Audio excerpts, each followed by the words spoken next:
آپ گھر میں بیٹھا ہوا ہے، دفتر میں کرسی پہ بیٹھا ہوا ہے، ٹیلی فون رکھا ہوا ہے اور 1000 مزدور وہاں کام کر رہا ہے. جو کچھ اس کارخانے سے پیدا ہوتا ہے وہ ان مزدوروں کی محنت سے پیدا ہوتا ہے، لیکن ان کی محنت سے ان مزدوروں کو اس طرح سے اتنا بھی نہیں ملتا کہ جن سے ان کے بچوں کا پیٹ پل جائے. ملتا بھی ہے تو گداگروں سے ملتا ہے. وہ جو پہلا روپیہ جس نے اکٹھا کر کے یہ لگا رکھا تھا، ان کی محنت کا سارا سرمایہ ماحصل وہ لے جاتا ہے. اسے کہتے ہیں نظام سرمایہ داری، یعنی سرمایہ کیپٹل جو ہے اس کا معاوضہ ملتا ہے، محنت کا معاوضہ نہیں ملتا. محنت کا معاوضہ اتنا ہی جتنا یہ سرمایہ دار چاہے کہ اس کو دیا جائے. یہ تھا نظام سرمایہ داری جس کا گہری نظر سے مطالعہ کیا اقبال نے یورپ میں اپنی تعلیم کے دوران،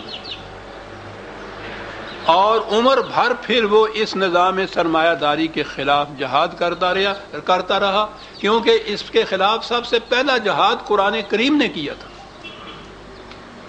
قرآن کریم نے آ کر یہ بتایا کہ انسانیت کے طوق و سلاسل جن میں یہ جکڑا چلا آ رہا ہے وہ 3 چیزیں ہیں. انسانوں کی انسانوں پر حکومت، خواہ اس کی کوئی شکل، عہد قدیم کی شاہنشاہیت ہو، ڈکٹیٹرشپ ہو، آمریت ہو، یا مغرب کی جمہوریت ہو، انسانوں کی انسانوں پر حکومت. قرآن نے کہا کہ یہ قطعاً حرام ہے. سروری زیبا فقط ایک ذات بے ہمتا کو ہے، حکمراں ہے ایک وہی، باقی بتان آزری ہیں. دوسری چیز نظام سرمایہ داری کہ کسی طرح سے کچھ روپیہ اکٹھا کیا اور پھر محنت کشوں کی محنت کا جو محصل ہے اس میں برابر کے نہیں زیادہ وارث بن گئے، حصے دار بن گئے، صاحب بیٹھے ہوئے کچھ کام نہیں کر رہے. حالانکہ قرآن نے کہا تھا کہ لیسا للانسان الا ما سعی، معاوضہ محنت کا ہو سکتا ہے، سرمایہ کا نہیں ہو سکتا. قرآن نے اس کی جڑ کاٹ. یہ دونوں چیزیں جو ہیں شخصی حکومت اور سرمایہ داری، یہ پنپتی ہے برہمنیت کے سر پر، پریسٹہوڈ کے سر پر، مذہبی پیشوائیت کے سر پر. حیران ہوں گے آپ یا دنیا بھی کہ ان کو اس سے کیا تعلق ہی تو ہے. کسی قسم کا مستبد حاکم ہو، کتنا ہی وہ ظلم و ستم کرے، اس کے متعلق ممبر پہ کھڑے ہو کے اس کے لیے اس کے حق میں دعائیں مانگی جاتی ہیں اور عوام کو کہا جاتا ہے کہ یہ اس کا ذمہ دار نہیں ہے، یہ سب کچھ خدا کی مرضی سے ہوتا ہے. اس کے خلاف زبان پر حرف شکایت لانا تو ایک طرف، دل میں بھی اس کے خلاف کسی قسم کی گریز پیدا کرنا، خدا کو چیلنج دینا ہے، اس کے مد مقابل کھڑے ہونا ہے. دیکھنا کبھی ایسا نہ کرنا. جہاں تک نظام سرمایہ داری کا تعلق ہے، واز پہ واز کہے جاتے ہیں کہ وہ جسے چاہے غریب کرے، جسے چاہے امیر کرے. رزق خدا کے ہاتھ میں ہے صاحب.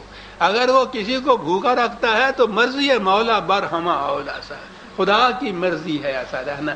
بالکل اس کے خلاف جد و جہد کچھ نہ کرنا بھائی. خدا کے خلاف یہ چیلنج ہو جائے گا، کوئی بات نہیں. یہ امیر اتنے چند روزہ دنیا ہے، یہ دنیا کے کتے ہیں، ان کو ناچ لینے دو. عاقبت کی جنت تمہارے حصے میں ہے. اور وہ کہہ رہا ہے کہ من کانا فی ہذہ اعمی فہو فی الآخرۃ اعمی. یہ سبق ان کو پڑھایا جا رہا ہے. یاد رکھیے عزیزان من، انسانوں کی مستبد حکومت، سرمایہ داری نظام کی خونہ شامیاں، یہ صرف برہمنیت یا مذہبی پیشوائیت کی اس واز کے سر کے اوپر پنپ سکتی ہیں. ورنہ اگر انہیں بتایا جائے کہ یہ لوگ ہیں جو تمہارے رزق پہ ہاتھ ڈال رہے ہیں، کوئی بھی ان کو نہ چھوڑے. سلاتے چلے جاتے ہیں، تھپکیاں دیے چلے جاتے ہیں، اٹھنے نہ پائے. یہ تھے وہ 3 طوق و سلاسل جو قرآن نے کہے کہ نبی اکرم صلی اللہ علیہ وسلم انہیں اتارنے کے لیے تشریف لائے ہیں. حضور کی بعثت کا مقصد ان اغلال و سلاسل کو توڑنا ہے، اور توڑ کے بتایا ایسا نظام دنیا میں قائم ہوا کہ جس میں کوئی انسان کسی انسان کا نہ محکوم تھا نہ محتاج تھا، اور درمیان میں پھر مذہبی پیشوائیت کی تو ضرورت ہی نہ رہی تھی صاحب. یہ تھا وہ نظام جسے اسلامی مملکت جس کو نظام اسلامی، نظام قرآنی آپ کہتے ہیں، اس کا مطالعہ کیا ہے اس نادرہ روزگار مفکر نے ہمارے. پہلی چیز اس نے دی، یعنی محنت کش جو ہے اس کو مزدور کا نام لے دیجئے، لیبر کہہ لیجئے اس کو، مزدور کہہ دیجئے اس کو، مزارع کہہ دیجئے اس کو. اس کے مقابل میں وہ جو صرف روپے کے زور پہ اس کے محنت کے محاصل کو لے جاتا ہے. 1922-23 میں علامہ اقبال نے وہ اپنی مشہور نظم لکھی خضر راہ. موضوع تو بنیادی موضوع تو اس کا اور تھا، عثمانیوں کی شکست، لیکن اس میں ضمناً زندگی کے حقائق کے متعلق بڑی اہم چیزیں ہیں. 22-23 میں وہ لکھتے یہی ہیں. اس میں انداز ان کا یہ ہے کہ خضر سے ملاقات ہوتی ہے، اس سے یہ کچھ سوال کرتے ہیں، وہ اس کا جواب دیتے ہیں. ایک سوال کے جواب میں خضر کہتا ہے کہ بندہ مزدور کو جا کر میرا پیغام دے. خضر کا پیغام کیا ہے؟ یہ پیام کائنات،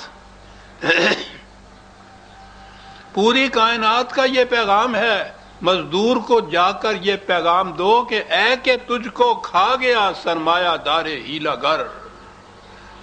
اے کہ تجھ کو کھا گیا سرمایہ دار ہیلا گر، شاخ آہو پر رہی صدیوں تلک تیری برات. یہ ایک محاورہ ہے فارسی کا، برات عاشقاں بر شاخ آہو. ناممکن بات جو ہو تو اس کے لیے یہ بولا جاتا ہے. دست دولت آفری کو، دولت پیدا کرنے والا جو ہے اس کے ہاتھ کو مزد یوں ملتی رہی، اہل ثروت جیسے دیتے ہوں غریبوں کو زکوٰۃ. اس کی محنت کا محاصل ہے وہ ڈھیر لگا ہوا ہے. یہ محتاجوں، غریبوں، فقیروں، گداگروں کی طرح سمٹ کر بے کسی کے عالم میں بیٹھا ہے، کھڑا ہے کہ جو کچھ یہ عطا کر دیں گے ان کا کرم ہے. صاحب مزدور دن بھر محنت کر کے شام کو یوں کھڑا ہوتا ہے اس کے دروازے کے اوپر جیسے بھیک مانگ رہا ہے. وہ کہتا ہے جاؤ جاؤ آج نہیں کل دیں گے مزدوری. وہ کہتا ہے میرے گھر میں تو آج آٹا نہیں ہے تجھے، تو آٹا رکھتے کیوں نہیں؟ تم شام کے لیے آ جاتے ہو روز مانگنے کے لیے. یعنی اہل ثروت جیسے دیتے ہوں غریبوں کو زکوٰۃ، اور مکر کی چالوں سے بازی لے گیا سرمایہ دار. انتہائے سادگی سے کھا گیا مزدور مات. اور اس کے بعد پیغام یہ ہے، اٹھ کہ اب بزم جہاں میں جہاں کا اور ہی انداز ہے، مشرق و مغرب میں تیرے دور کا آغاز ہے. سن 22-23 میں یہ شخص کہہ گیا ہے. کیا کہیں گے اس کے متعلق کہ یہ آسمانی ما فاق الفطر باتوں، مابہیات اور وہ میٹا فزکس جسے کہتے ہیں اس کے مسائل حل کر رہا تھا. 22-23 میں کہہ رہا ہے مزدور کو کہ اٹھ کے اب بزم جہاں میں اور ہی انداز ہے، جہاں کا اور ہی انداز ہے، مشرق و مغرب میں تیرے دور کا آغاز ہے.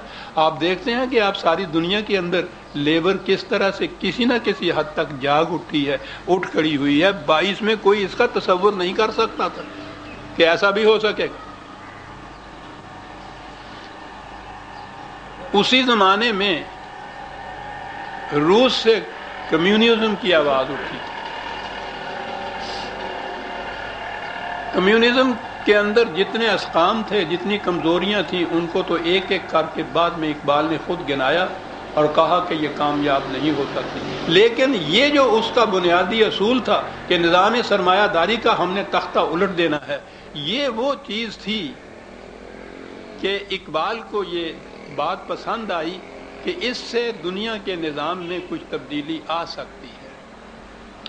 قرآن کا نظام یہ ہے، میں نے عرض کیا کہ سرمایہ کاری کا نظام ہے کہ اپنی ضرورت سے زیادہ دولت اس کو کہیں انویسٹ کیا جائے، زمین خریدی جائے، کاروبار کیا جائے، کسی کو قرضہ دیا جائے، ملز اور فیکٹریاں لگا لی جائیں. اپنی ضرورت سے زیادہ فالتو. نظام سرمایہ داری کی بنیاد سرپلس منی پہ ہوتی ہے، اپنی ضرورت سے زیادہ فاضلہ دولت، اسی کو انسان انویسٹ کرتا ہے نا. قرآن کریم کا نظام یہ ہے یسألونک ماذا ینفقون